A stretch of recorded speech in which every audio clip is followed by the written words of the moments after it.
Psaume 121, nous allons lire du verset 1 au verset 8. Nous lisons la parole de Dieu au nom de Jésus. Amen. Je lève mes yeux vers les montagnes. D'où me viendra le secours? Le secours me vient de l'Éternel qui a fait les cieux et la terre.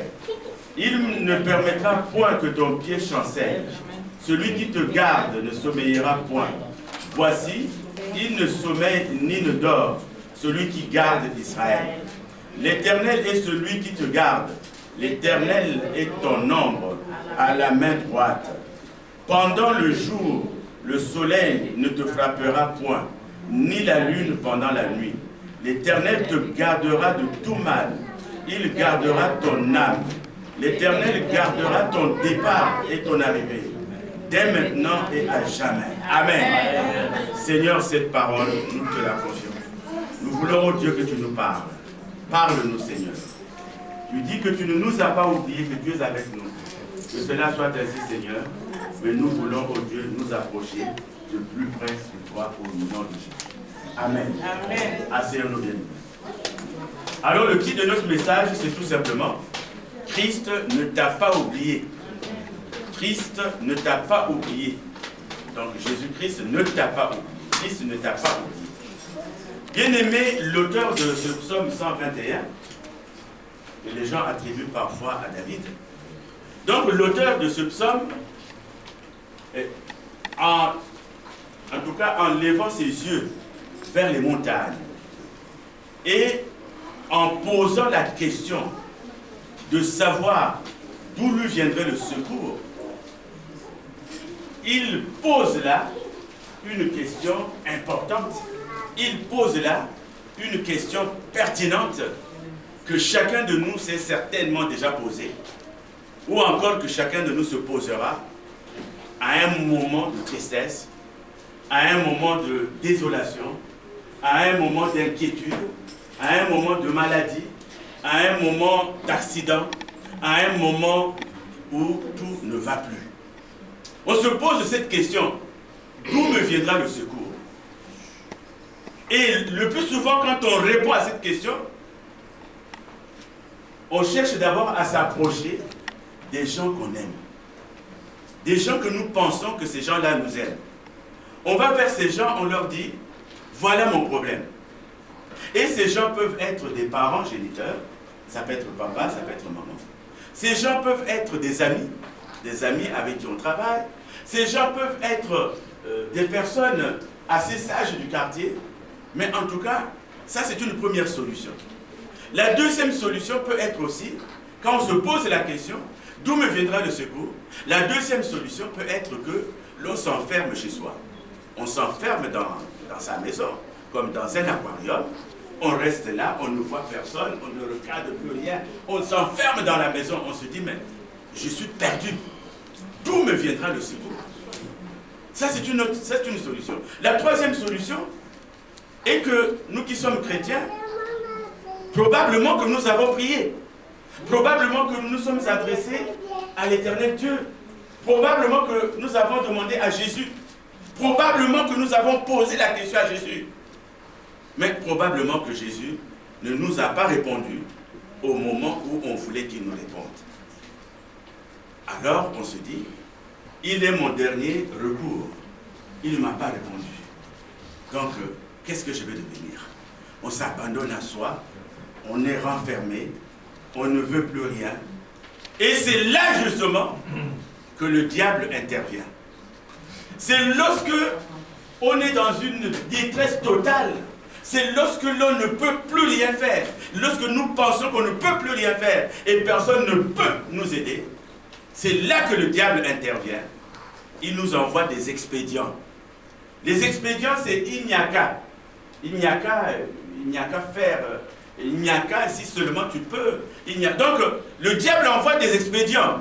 C'est-à-dire, le diable envoie un certain raccourci, mais qui est satanique. Un raccourci qui n'est pas bon. Et l'on pense que c'est Dieu qui parle à travers celui qui te dit, il n'y a qu'à. Il n'y a qu'à faire ceci. Et tu sais, ce problème-là, il n'y a qu'à. Et tu sais, et on peut résoudre, il n'y a qu'à. On appelle ça des expédients. Et quand on trempe, quand on rentre dans les expédients, en tout cas, le doute s'installe. Le doute s'installe. Et si quelqu'un commet la maladresse de vous parler de Dieu, vous dites, attendez, ce Dieu-là, laisse-le. Laisse-le, il a certainement autre chose à faire. Il ne s'est jamais occupé de ma prière. Il ne s'est jamais occupé de moi. Laisse-le. Au moment où j'avais besoin de lui, au moment où j'ai besoin de lui, il n'intervient pas. Alors, on rentre dans un découragement total. Et on se dit, il m'a oublié. Mais nous disons, non mon frère, Dieu ne t'a pas oublié. Nous disons, non ma soeur, Dieu ne t'a pas oublié. Et bien aimé, pour essayer de nous exhorter les uns les autres, parce que nous avons tous besoin d'être exhortés. Cela nous permet de consolider notre foi. Cela nous permet de fortifier notre foi en Christ, et que notre foi ne soit pas dépassée, ne soit pas dominée par des ignaka. Donc quand on rentre dans ignaka, ce n'est plus Jésus. C'est l'homme qui réfléchit, c'est l'homme qui propose. Alors que c'est Dieu qui doit le faire. Il y a le monde qui dit que l'homme propose, mais Dieu dispose. C'est vrai, nous proposons, mais au fait, c'est lui qui dispose. Et nous savons qu'il est fidèle. Et pour nous en convaincre, Seigneur, frère, comme signe de vérité, l'auteur du psaume qui pose le problème, il dit, je lève mes yeux vers les montagnes, d'où me viendra le secours? Et c'est lui-même qui répond à la question. À partir du verset 2, il répond à la question, le secours me vient de l'Éternel, qui a fait les cieux et la terre. Alléluia. Le secours me vient de l'Éternel, qui a fait les cieux et la terre. Et il continue, il ne permettra point que ton pied chancelle. Celui qui te garde ne sommeillera point. Voici, il ne sommeille ni ne dort, celui qui garde Israël. Et nous savons tous, quand nous parlons d'Israël, nous faisons allusion à la nouvelle Jérusalem. La nouvelle Jérusalem n'est pas en Israël, mais la nouvelle Jérusalem est en chacun de nous. La nouvelle Jérusalem est dans notre cœur. C'est pour cela que celui qui veille sur nous, il ne sommeille pas, il ne dort pas, il est là. Alors, nous allons essayer de voir, essayer d'analyser. On peut analyser beaucoup de situations, mais nous allons en prendre 3 dans la Bible, où les personnes étaient dans un état de détresse, un état où vraiment la main de Dieu tardait à venir. On s'est dit, mais ces gens-là étaient dans une situation difficile. La première situation que nous allons voir, c'est celle d'Agar et Ismaël. Agar et Ismaël, nous voyons cette situation dans Genèse. Agar et Ismaël, nous allons dans Genèse 18. Genèse 18. Et nous savons tous que ce que Dieu promet, il l'accomplit. Il n'est pas un menteur. Si dans la Bible, il a dit que je serai avec vous en tout temps et en tout lieu, il ne peut pas mentir, il est vraiment avec nous. C'est à nous de le chercher, c'est à nous de le confesser. Lorsque nous le confessons, nous ne laissons pas place au diable. Parce que Satan profite de la détresse.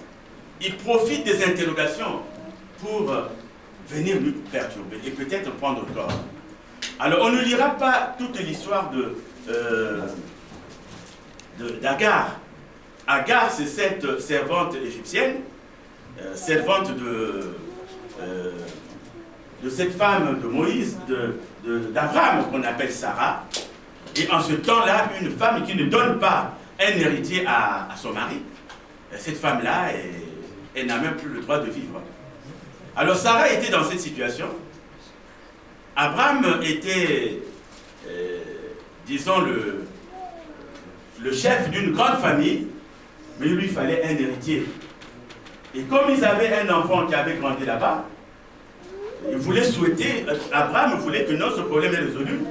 Puisqu'on a un jeune que nous avons éduqué ici, il peut être mon héritier. Non. Non, on ne peut pas être héritier comme ça. Donc il fallait à tout prix un enfant à Sarah. Et Sarah comprenait la difficulté, il comprenait la tristesse, elle comprenait la tristesse de son mari. Donc elle a proposé à son mari que Agar parte chez son mari, que le mari qu'Abraham puisse aller vers Agar afin de lui donner un enfant. Et comme c'est la femme qui a autorisé, c'est ce qu'Abraham a fait. Il est allé vers Agar et Dieu a fait ce qu'il devait faire. Il y a un enfant qui est né, qui s'appelle Ismaël.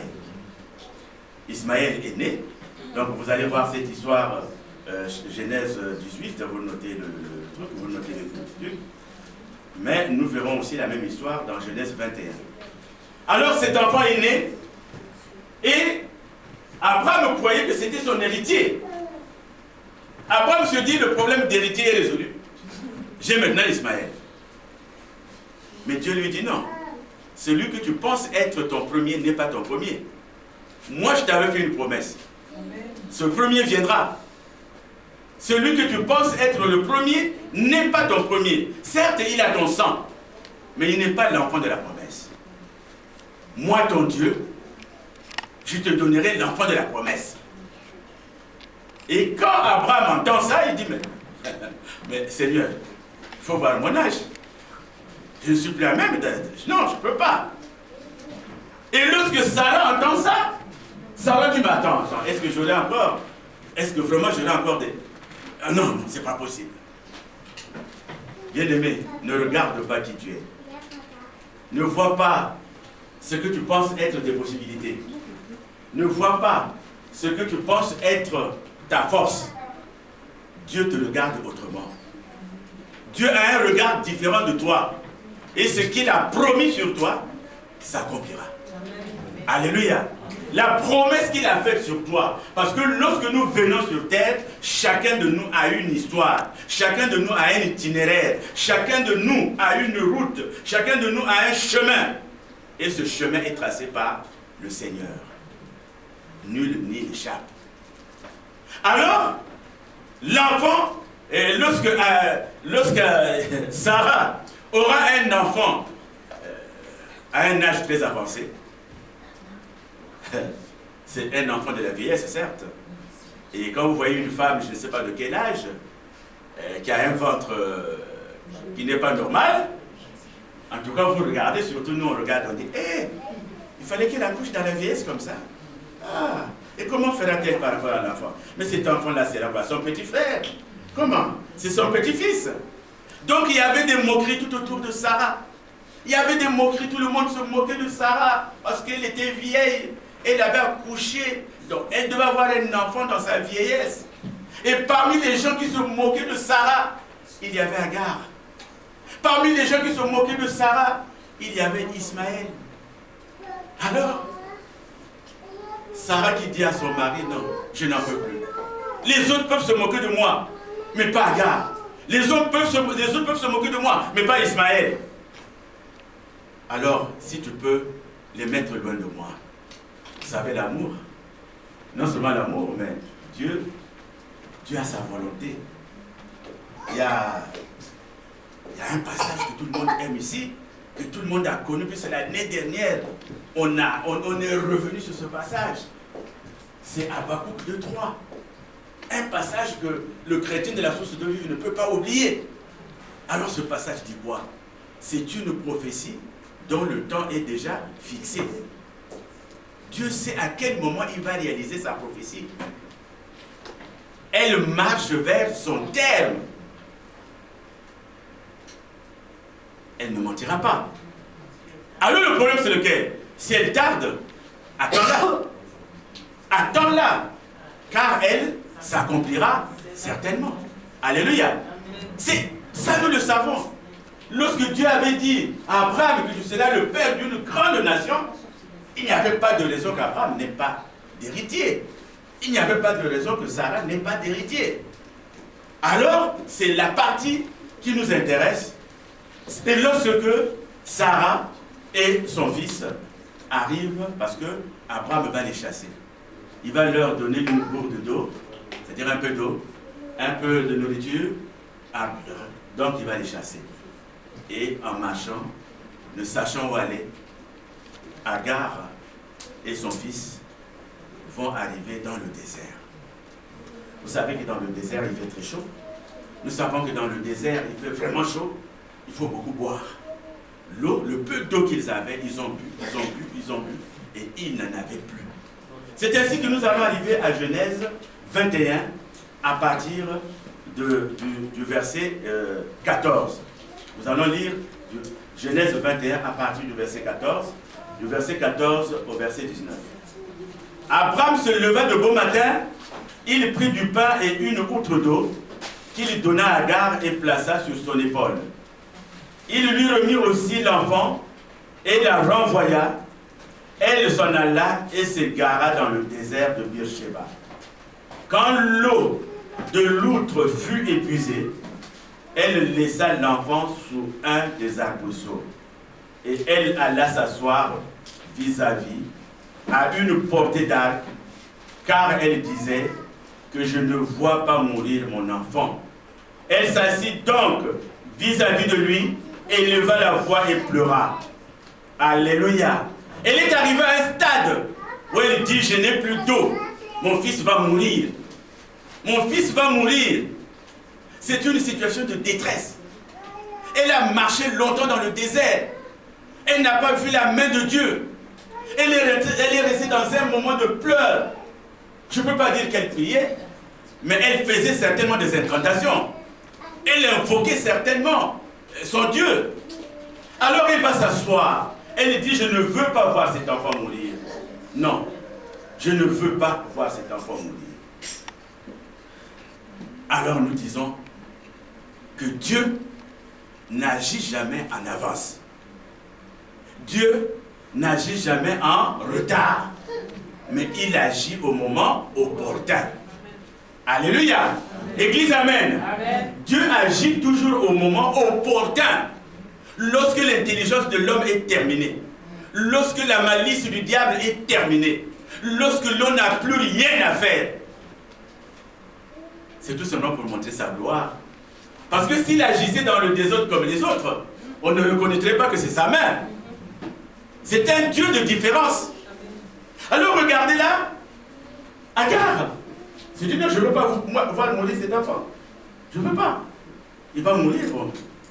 Moi, non, je ne veux pas. Quelle mère aimerait voir mourir son enfant?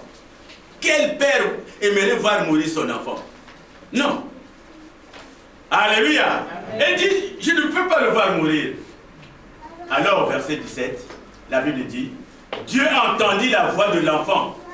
Et l'ange de Dieu appelait du ciel Agar et lui dit, qu'as-tu, Agar? Ne crains point, car Dieu a entendu la voix de l'enfant dans le lieu où il est. Lève-toi, prends l'enfant, saisis-le de ta main, car je ferai de lui une grande nation. Et Dieu lui ouvrit les yeux, et elle vit un puits d'eau. Tu dis à ton frère, à ta soeur, elle vit un puits d'eau. Alléluia. Elle vit un puits d'eau. Alléluia. Elle a cherché l'eau dans le désert. La Bible ne nous dit pas combien de temps cela a duré. Elle est épuisée. Elle est épuisée. Elle se dit, l'enfant va mourir. Mais moi, je ne veux pas voir cet enfant mourir. Et c'est là, parce que Agar oubliait que cet enfant était l'enfant d'Abraham. Et Abraham, c'est l'homme qui est le père des nations. Abraham, c'est l'homme qui est béni. Donc Dieu ne pouvait pas faire mourir l'enfant de son oint. Parce qu'il lui dit, je te donnerai une grande nation. Cette grande nation, aujourd'hui, nous la connaissons tous. Aujourd'hui, nous connaissons cette grande nation qu'on appelle la Palestine. Cette grande nation, vous connaissez cette grande nation. Aujourd'hui, quand vous demandez à travers le monde combien il y a des gens qui croient en Allah, qui sont dans l'islam, c'est quand même une grande nation. C'est une grande population. Et il a donné à cet enfant justement cette grande nation, qui est la nation qu'on peut appeler, entre guillemets, la nation musulmane. Donc, cet enfant, tout simplement, il porte le sang d'Abraham. Parce que quand Dieu nous bénit, il ne nous bénit pas seul, mais il nous bénit avec toute notre progéniture. L'épouse aussi rentre dans cette bénédiction. Alléluia.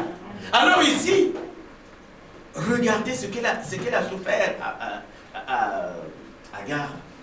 Mais Dieu est intervenu à la dernière minute. Elle a regardé bien avant, elle a cherché bien avant. Elle ne voyait pas le puits d'eau. Mais quand Dieu lui a dit, ouvre tes yeux, parce que comme elle ne voulait pas voir l'enfant mourir, qu'est-ce qu'elle a fait? Elle a fermé les yeux. Elle ne veut pas voir l'enfant mourir. Donc elle ferme les yeux, elle ne regarde plus rien. Tout simplement, elle voulait tout simplement entendre que l'enfant pousse le dernier soupir. Ouh! Et là, elle devait encore pleurer et chercher à enterrer. Ce n'est pas évident. Mais tout juste en ce moment où tout est perdu, on lui dit, ouvre les yeux. Et quand elle ouvre les yeux, elle voit un puits d'eau. Alléluia. Est-ce qu'on peut acclamer pour ça?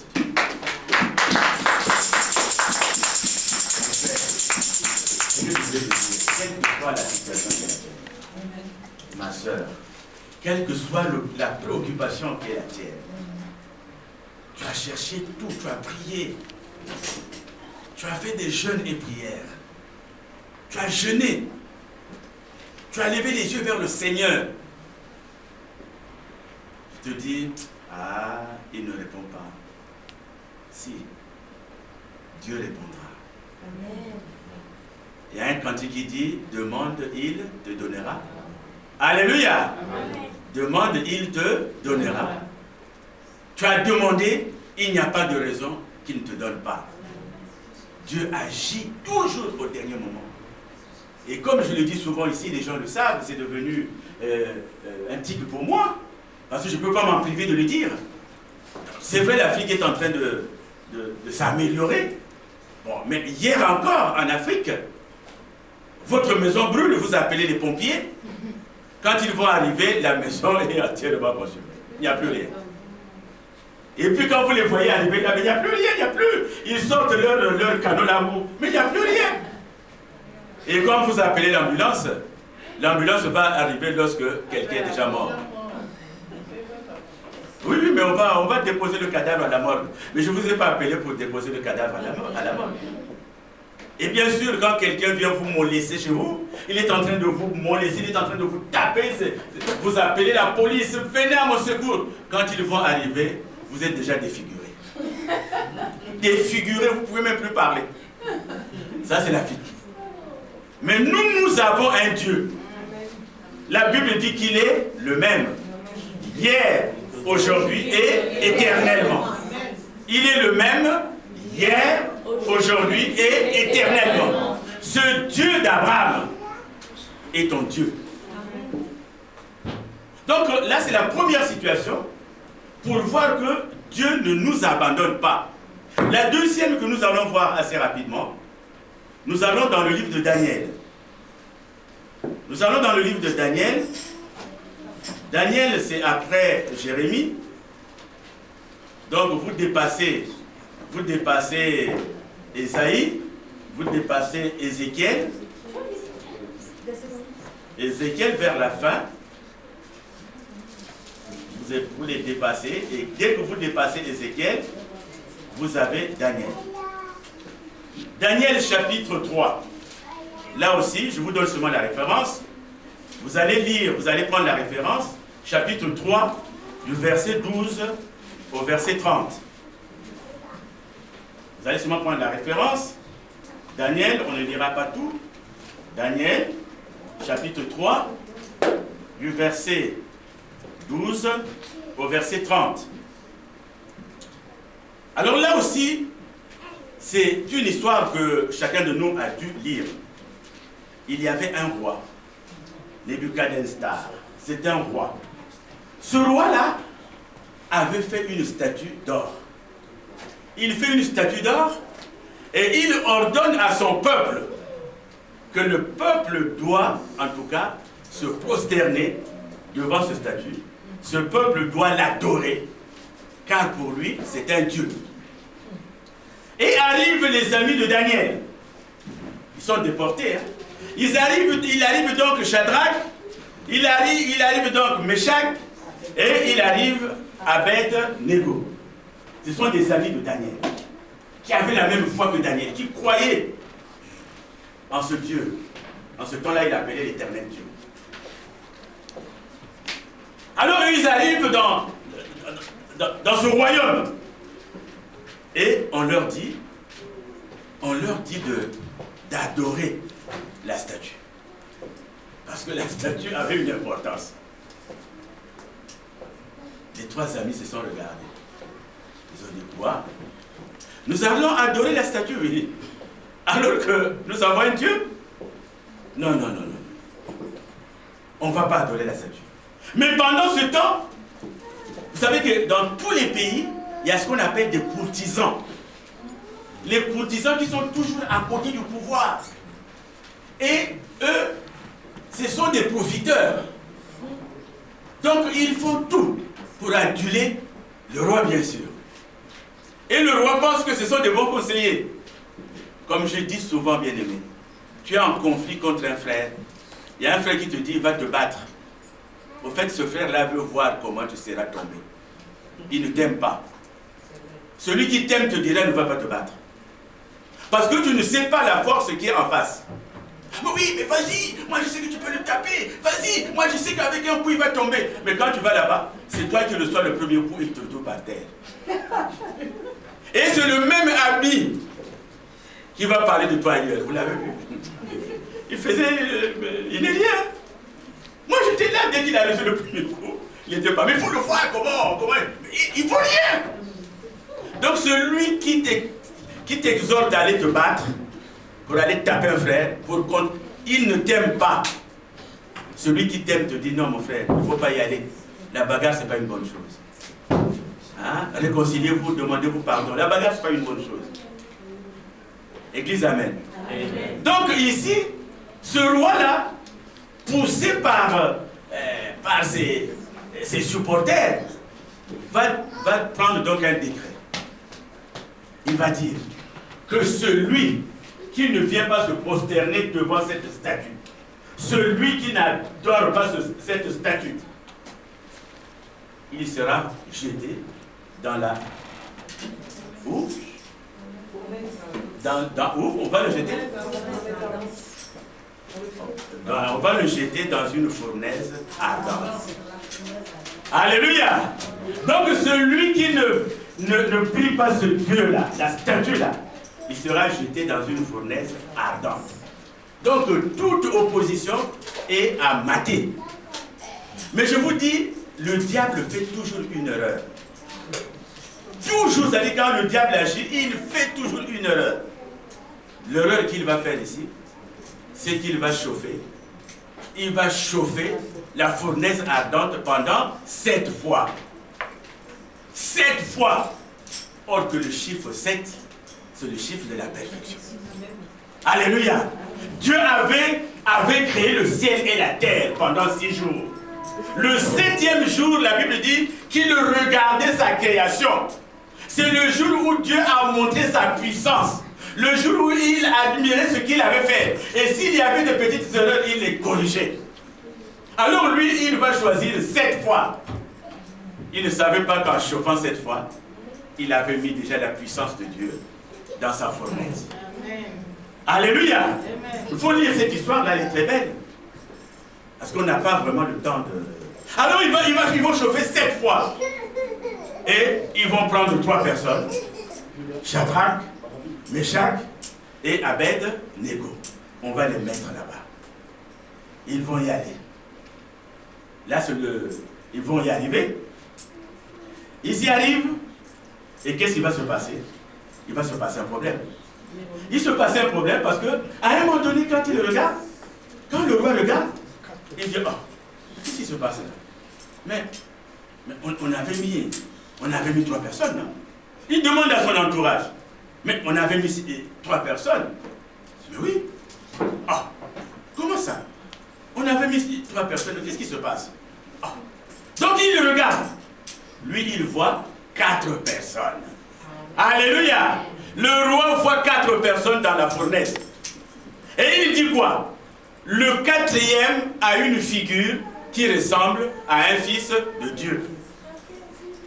Est-ce qu'on peut acclamer pour Jésus? Est-ce qu'on peut acclamer pour lui?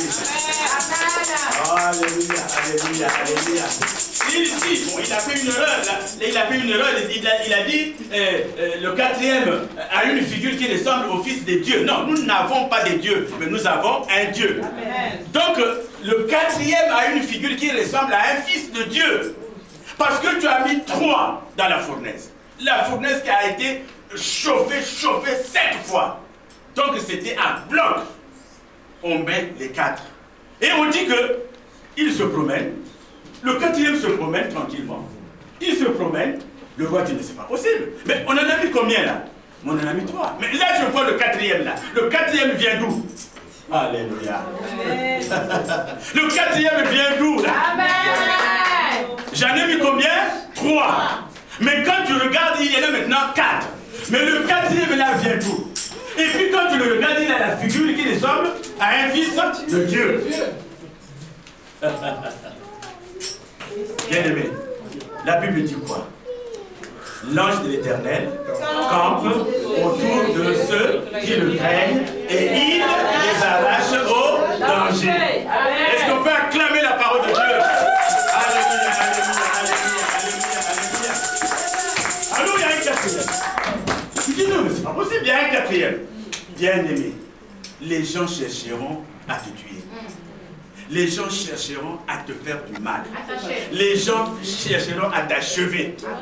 Mais ils ne pourront pas. Ils ne pourront pas parce qu'il y a toujours un 4e homme qui entrera. Et ce 4e homme n'est autre que Jésus-Christ lui-même. On peut acclamer pour lui. Alléluia, alléluia. Le 4e, c'est Jésus-Christ lui-même. Il viendra toujours. C'est quelqu'un qui dit ce qu'il fait et qui fait ce qu'il dit. Sois rassuré. Cette parole est une parole de vie. Cette parole est une parole qui nous fortifie. Cette parole est une parole qui rend de nous des petits dieux. Nous sommes des petits dieux. Parce que l'enfant du roi est un jeune roi. Il est déjà préparé pour être roi. Et nous avons l'avantage d'être co-héritiers de Christ. Amen. Ne n'oublions pas. Nous ne sommes pas des petits mendiants. Quand tu vas chercher du travail, c'est comme si tu étais déjà mort. Le matin, tu te réveilles, tu t'habilles, tu ne sais même plus comment t'habiller. Et quand tu arrives comme ça, tu es comme ça là. Tu es comme ça. Quand tu es comme ça, tu arrives là. Oh. Et puis avant de partir, tu as dit quoi? J'ai cherché. J'ai cherché. J'ai cherché. J'ai cherché. Je n'ai pas trouvé. Maintenant, je suis prêt à faire n'importe quoi. Ah, moi? Mais tu veux faire quoi? Moi, je veux faire n'importe quoi. Quoi? Donc, tu es prêt à aller poser des bombes. Tu es prêt à aller poser des bombes pour que les gens meurent. Tu es prêt à aller dévaliser une banque. Mais n'importe quoi, c'est ça. Tu es prêt aujourd'hui d'aller te prostituer pour nourrir ta famille. C'est ça n'importe quoi. Un enfant de Dieu, quand il cherche du travail, il ne dit jamais n'importe quoi. Et d'ailleurs, quand tu le dis à un employeur n'importe quoi, l'employeur te regarde et dit, cette personne-là, je ne vais pas l'embaucher. Elle manque de vision. Elle manque d'ambition. Parce qu'ils veulent des gens qui ont une ambition. Nous, enfants de Dieu, quand on va chercher du travail, nous devons avoir un port de tête altier. C'est-à-dire que tu marches comme ça, la tête haute. Bonjour, monsieur. Et d'ailleurs, nous, quand on faisait les techniques de recherche d'emploi, on faisait tout pour avoir le nom de l'employeur. Parce que quand tu vas au secrétariat, bonjour madame, bonjour, qu'est-ce qu'il y a? Est-ce que je peux voir le directeur? Tu vas maintenant là, en tant qu'enfant de Dieu, tu frappes, tu entres. Monsieur, bonjour madame, bonjour. Je voudrais voir Michel. Michel, c'est l'employeur. Je voudrais voir Michel. Donc à la minute, elle se dit, ah, ils se connaissent. Ah, ils se connaissent. Je voudrais voir Michel. Ah bon? Je veux le voir. Elle vous introduit auprès de Michel. Celui que vous voulez voir. Vous n'avez pas expliqué votre problème à la secrétaire. Elle n'a aucun pouvoir. Et quand vous entrez devant Michel, bonjour Michel. Ah bon, on se connaît. Oui, on se connaît. Mais je viens chercher du travail. Là, l'entretien commence. Et surtout, quand tu parles à un patron et que tu baisses les yeux, il sait que tu ne vaux rien. Il sait que tu ne vaux rien. Il faut toujours le regarder. Quand tu le regardes les yeux dans les yeux, parce que tu n'as pas ton regard, mais tu as le regard de Jésus-Christ. Un regard puissant. Un regard puissant. Et quand tu le regardes, je lui transmets une certaine puissance. Le patron, même s'il ne voulait pas, si vous voyez son corps, il est en train de trembler. Parce qu'il a affaire à quelqu'un qui a le pouvoir de Jésus. Nous ne sommes pas des mendiants, bien-aimés. Ne se respecte que celui qui veut être respecté. Mais déjà quand tu arrives, il faut voir comment tu es habillé là. Bonjour madame, qu'est-ce que vous voulez? Je veux voir le directeur. Quoi, vous avez rendez-vous? Oui. Attends. Elle a complètement oublié parce qu'elle est en train de faire des choses. Complètement oublié. Et puis, au fait, lorsque le directeur dit, au fait, il y a cette dame-là qui voulait. Quoi, qu'est-ce qu'il y a, madame? Déjà au secrétaire, tu commences à raconter ton histoire. Bon, mais allez-y, vous repassez les prochaines. Église, amen. Amen. C'est pas n'importe qui. Tu ne peux pas faire n'importe quoi. N'importe quoi ne peut pas être une réponse à une recherche d'emploi. Quand on va chercher un emploi dans une entreprise, on cherche d'abord à savoir ce qui se fait dans cette entreprise. Ils font quoi? Oh, ils font de la manutention. Oh, ils font le transport. Oh, ils font ceci. Tu as déjà tous les métiers de cette entreprise. Et toi, tu sais où t'inscrire. Il n'y a pas de courbet devant le directeur. Il s'appelle Michel, tu l'appelles par son nom. Ici, il s'appelle comme ça. Dès que tu entres auprès de la secrétaire, tu dis bonjour madame, bonjour. Avec un regard, tu lui serres la main, bonjour madame. Et madame regarde, je veux voir Michel. Elle se dit, certainement qu'ils se connaissent. Monsieur le directeur, comment vous appelez? Tu donnes ton nom, Noël. C'est monsieur Noël qui veut voir. Il ne connaît pas tous les Noëls. Oui, faites-le entrer. Vous entrez, bonjour. Oui, mais on se connaît. Oui, on se connaît. Ah bon, oui. Tu ne vas pas rentrer dans cette histoire. Elle te pose d'autres questions, ce n'est pas ta réponse. Tu dis, je viens chercher du travail. Moi, je veux travailler dans cette entreprise. Voilà ce que je sais faire. Voilà ce que je veux faire. Moi, je sais faire ça. Est-ce que je sais que vous en avez besoin ici? Voilà ce que je veux faire. Mais quand tu rentres là, c'est lui qui te pose toutes les questions. Tu as travaillé où? Comme nous aimons mentir, nous les Africains. J'ai travaillé dans mon pays. J'ai travaillé dans mon pays. Comme nous aimons mentir. Tu veux être couvreur. Tu n'as jamais été couvreur dans ton pays. Mais lorsque tu arrives là-bas, on cherche des couvreurs. Oui, moi j'étais couvreur. Mais le problème, quand tu vas monter sur le toit, tu vas tomber. Et tu vas dire, Dieu ne t'a pas protégé. Comme nous aimons mentir, nous les Africains, nos CV sont pleins de mensonges. Donc, dans nos CV, on ajoute des choses qu'on n'a jamais faites. Voilà. Vous avez été couvreur? Oui, j'ai été couvreur. Je vous cite couvreur parce que moi-même j'ai été confronté à ce métier de couvreur. J'arrive à parler. La boîte d'intérim a besoin de couvreur, je veux m'inscrire. Maintenant, quand on arrive, il fallait voir la toiture.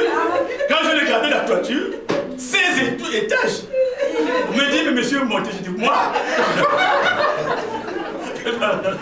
Non, je ne peux pas. Moi, monter là, non. Je ne peux pas. Mais monsieur, je dis, non. Moi, j'ai des enfants, j'ai une épouse, j'ai une famille, je monte là. Non. Je suis parti. Donc, nous, Africains, nous aimons mentir. Alléluia.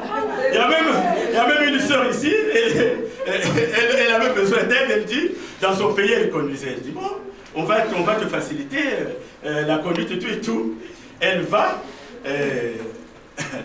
on lui donne, on la met devant le volant. Elle appuie la pédale et elle ne fait que tourner sur place.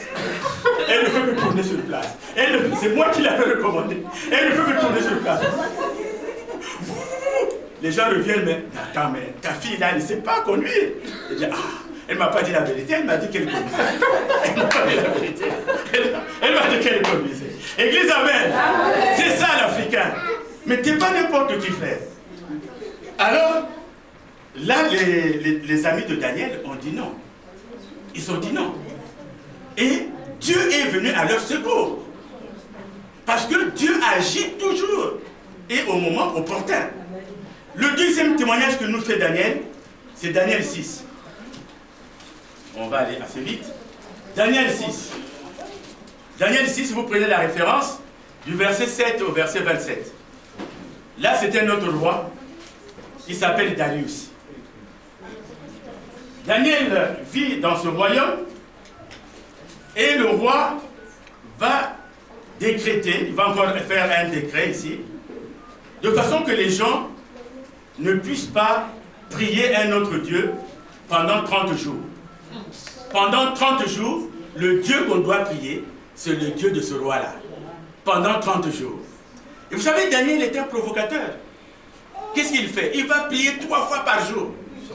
Et qu'est-ce qu'il fait? Il laisse la porte ouverte, la fenêtre ouverte. Donc les gens qui passent le voient à l'intérieur prier. Il prie son Dieu.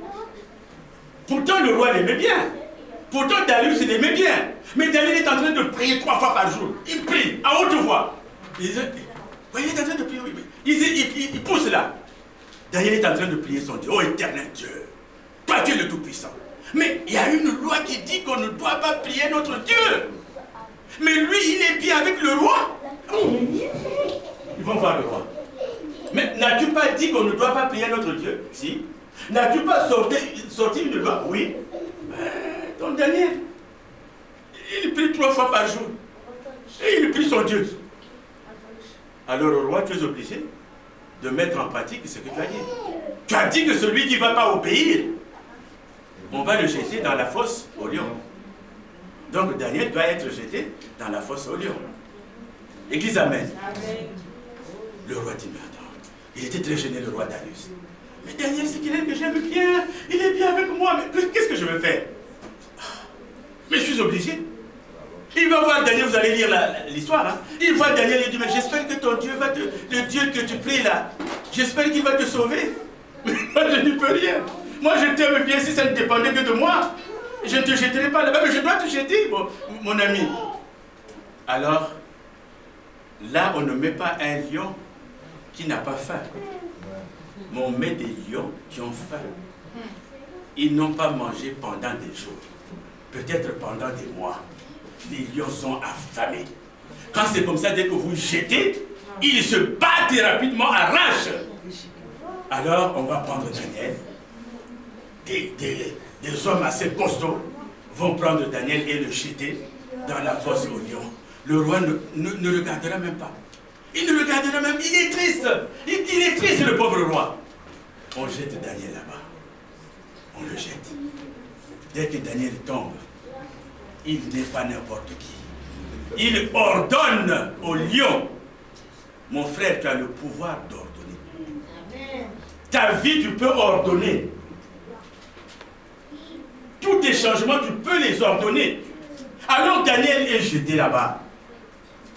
Alors, vraiment, pauvre Daniel. Je dis, Daniel, chapitre 6. Il est jeté là-bas. Il ne sait plus comment faire. Le roi ne peut plus rien dire. Daniel est là-bas. Les lions qui allaient le dévorer sont devenus ses amis. Alléluia. Notre Dieu est capable de faire de toi l'ami de tout le monde. Notre Dieu est capable de faire de toi l'ami du directeur. Celui chez qui tu vas chercher du travail. Notre Dieu est capable. Dès que tu ouvres la porte, c'est comme si ce monsieur te connaissait depuis longtemps. C'est comme si ce monsieur te connaissait. Dès que toi, il se lève, il vient vers toi. Alors quand les autres entraient, il était assis dans son bureau. Mais dès que tu ouvres la porte, c'est lui qui se lève, qui vient t'accueillir pour te faire asseoir. Parce que tu es plus qu'un prince. Ne te sous-estime pas. Daniel qui était appelé à être dévoré, il est rentré là-bas. Et il était bien avec les animaux. Et à la fin, Darius va demander, mais Daniel, est-ce que tu es encore là? Il dit, oui, je suis là. Je suis là. Mais comment tu as fait? Verset 22. Comment tu as fait, verset 22? Mon Dieu a envoyé son ange gueule des lions, qui ne m'ont fait aucun mal, parce que j'ai été trouvé innocent devant lui, et devant toi non plus. Ô roi, je n'ai rien fait de mauvais. Je n'ai rien fait de mauvais. Je priais mon Dieu. Je n'ai rien fait de mauvais. Donc Dieu a envoyé son ange. L'ange de l'Éternel qui campe. Et l'ange de l'Éternel a fait quoi? A fermé la gueule des lions. Alors écoutez la suite. Écoutez la suite. Verset 23. Nous sommes au chapitre 6 de Genèse, de Daniel. Verset 23. Alors le roi fut très joyeux et il ordonna qu'on fît sortir Daniel de la fosse. Daniel fut retiré de la fosse et on ne trouva sur lui aucune blessure parce qu'il avait eu confiance en son Dieu. Est-ce que nous pouvons relire? Parce qu'il avait eu confiance en son Dieu. Est-ce que nous pouvons relire? Parce qu'il avait eu confiance en son Dieu. Le roi ordonna que ces hommes qui avaient accusé Daniel fussent amenés et jetés dans la fosse aux lions. Eux, leurs enfants et leurs femmes. Et avant qu'ils fussent parvenus au fond de la fosse, les lions les saisirent et brisèrent tous leurs os. Après cela, Darius, le roi Darius, écrivit à tous les peuples, à toutes les nations, aux hommes de toutes les langues qui habitaient sur toute la terre, que la paix vous soit donnée avec abondance. Écoutez maintenant verset 26. J'ordonne dans toute l'étendue de mon royaume, on ait de la crainte et de la frayeur pour le Dieu de Daniel, car il est le Dieu vivant. Amen. Et il subsiste éternellement. Son royaume ne sera jamais détruit et sa domination durera jusqu'à la fin. Alléluia. Et verset 27. C'est lui, c'est-à-dire le Dieu de Daniel, qui délivre et qui sauve, qui opère des signes et des prodiges dans les cieux et sur la terre. Celui qui a délivré Daniel de la puissance des lions. Amen. Ce Dieu-là, regardez, un roi sanguinaire, un roi qui a envoyé des gens dans la fosse. La preuve est qu'il a envoyé les enfants de ceux qui avaient accusé Daniel. Il a envoyé les femmes de ceux qui avaient accusé. Toute leur famille était dévorée par les lions. Et il dit que dorénavant, mon Dieu que je pourrais être mon Dieu n'est rien. Le Dieu d'aujourd'hui, c'est le Dieu de Daniel. Le Dieu d'aujourd'hui, tu dis à ton frère, le Dieu d'aujourd'hui, c'est ton Dieu. Ton Dieu d'aujourd'hui, c'est ton Dieu. Alléluia. Il n'y en a pas deux, il n'y en a pas trois. Il y a un seul. Le Dieu d'aujourd'hui, c'est ton Dieu. Et maintenant, pour toi-même, tu dis, le Dieu d'aujourd'hui, c'est mon Dieu. Le Dieu d'aujourd'hui, c'est mon Dieu. Il ne m'a pas oublié. Alléluia. Il ne m'a pas oublié. Et bien sûr, bien aimé, nous allons prendre, puis j'avais annoncé 3 témoignages. Nous allons prendre le dernier témoignage. Celui-là m'a toujours donné la chair de poule. C'est le témoignage qui est dans 2 Rois 6, versets 24 à 30. 2 Rois 6, versets 24 à 30. Donc c'est le dernier témoignage que nous allons voir avant de terminer. 2 Rois, chapitre 6, 2 Rois, chapitre 6, 2 Rois, chapitre 6. Vous allez lire à la maison, versets 24 à 30. Alors 2 Rois, chapitre 6, versets 24 à 30. Il s'agit du royaume de la Samarie. La Samarie a la famine. Parce que la Samarie a été assiégée par la Syrie. La Syrie, l'armée syrienne, les armées de Syrie ont vaincu les armées de Samarie. Alors il y a la famine.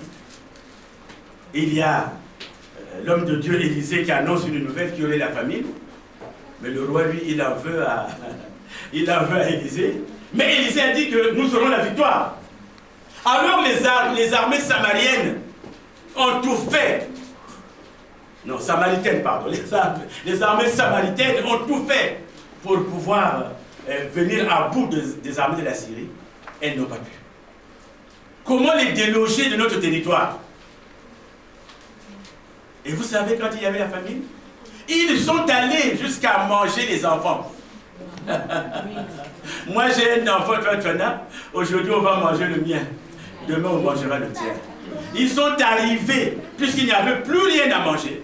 Les femmes se sont proposées de manger les enfants.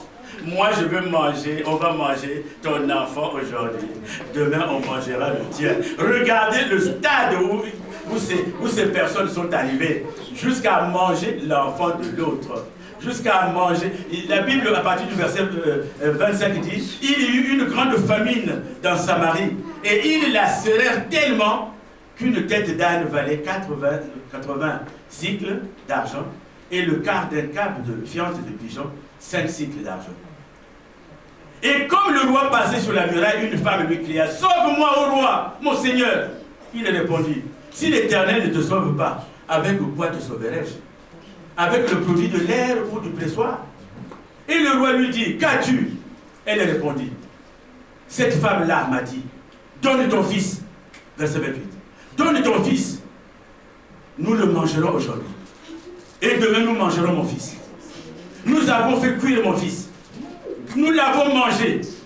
Et le jour suivant, je lui ai dit: donne ton fils. Et nous le mangerons. Mais il a caché son fils. Et lorsque le roi entendit les paroles de cette femme, il déchira ses vêtements.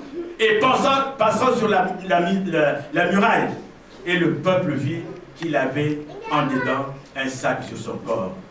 Le roi dit: que Dieu me puisse. Donc là, il s'en prend encore à Élisée, qui avait annoncé la victoire, mais la victoire ne vient pas. Regardez la détresse. Un fils qui est ton héritier. Les mamans sont arrivées à un stade où on pouvait faire cuire l'enfant. Donc aujourd'hui, on va manger mon fils. Et demain, on mangera le tien. Cannibalisme. Anthropophage. Ils ont mangé. Et certainement, les hommes ont mangé aussi. Donc, il n'y avait plus rien à faire. Est-ce que toi, tu es arrivé à ce stade-là? Est-ce que les problèmes que tu traverses sont arrivés à ce stade-là? Est-ce qu'aujourd'hui, tu es arrivé au stade où tu peux sacrifier ton fils? Est-ce qu'aujourd'hui, tu es arrivé au stade où tu peux sacrifier ton mari? Est-ce que tu es arrivé vraiment à ce stade-là où tu vas prendre ton fils pour le préparer, pour le manger? Vous savez, jusqu'au XXe siècle, il y a des gens qui mangent encore des gens. Il y a des gens qui aiment la chair humaine. Est-ce que vous êtes arrivé à ce stade-là? Vous dites que vous avez des problèmes. Vous dites que vous êtes déçus. Vous dites que vous êtes dans la détresse. Vous dites qu'il y a longtemps que vous cherchez du travail. Vous dites que vous voulez avoir un enfant. Vous dites que vous voulez avoir un mari. Mais est-ce que vous êtes à ce stade-là où vous êtes prêt à faire n'importe quoi? Le roi qui dit: mais moi je ne peux pas te sauver. Si Dieu ne peut pas te sauver, moi je vais faire quoi? Donc Dieu est au-dessus du roi. Dieu est au-dessus des employeurs. Dieu est au-dessus de ceux qui embauchent. Mais qu'est-ce qui va se passer? Nous avons des gens rodés, nous avons des gens entraînés, nous avons des gens qui ne font que ça. Il y a des généraux, il y a des caporaux, il y a des comment ça s'appelle, des capitaines. Toute une armée qui n'arrive pas à bout de ces gens. Comment on va faire? Oh Seigneur! Le roi lui-même va déchirer son vêtement. Il va porter un sac en signe de deuil. Il n'y a plus rien à faire. Mais il n'y a pas de stratège qui est au-dessus de Jésus-Christ. Pour vaincre ces gens, pour vaincre cette armée, Dieu va envoyer ce qui est méprisé. Bien aimé. Nous allons dans 1 Corinthiens 28. Gardez le petit doigt là, hein. Vous allez revenir là. Gardez le petit doigt là, vous allez revenir. Mais nous allons dans 1 Corinthiens, versets 28 et 29. 1 Corinthiens, versets 28 et 29. C'est comment le Seigneur agit. 1 Corinthiens, chapitre 1. 1 Corinthiens, chapitre 1. 1 Corinthiens, chapitre 1, versets 28 et 29. 1 Corinthiens chapitre 1. Si quelqu'un a trouvé avant, il peut se lever pour lire cette parole. 1 Corinthiens chapitre 1, donc dès le début de 1 Corinthiens chapitre 1, et nous lisons les versets 28 et 29. Alors nous lisons la parole de Dieu. 1 Corinthiens chapitre 1, versets 28 et 29.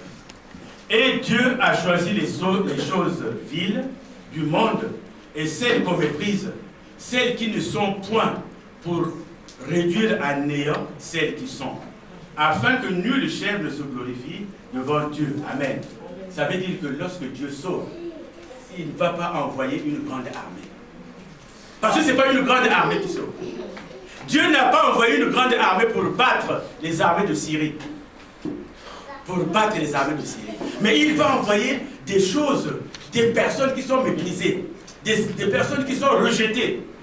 Ici, il s'agit de 4 lépreux. Vous savez, en ce temps-là, on croyait que la lèpre était contagieuse.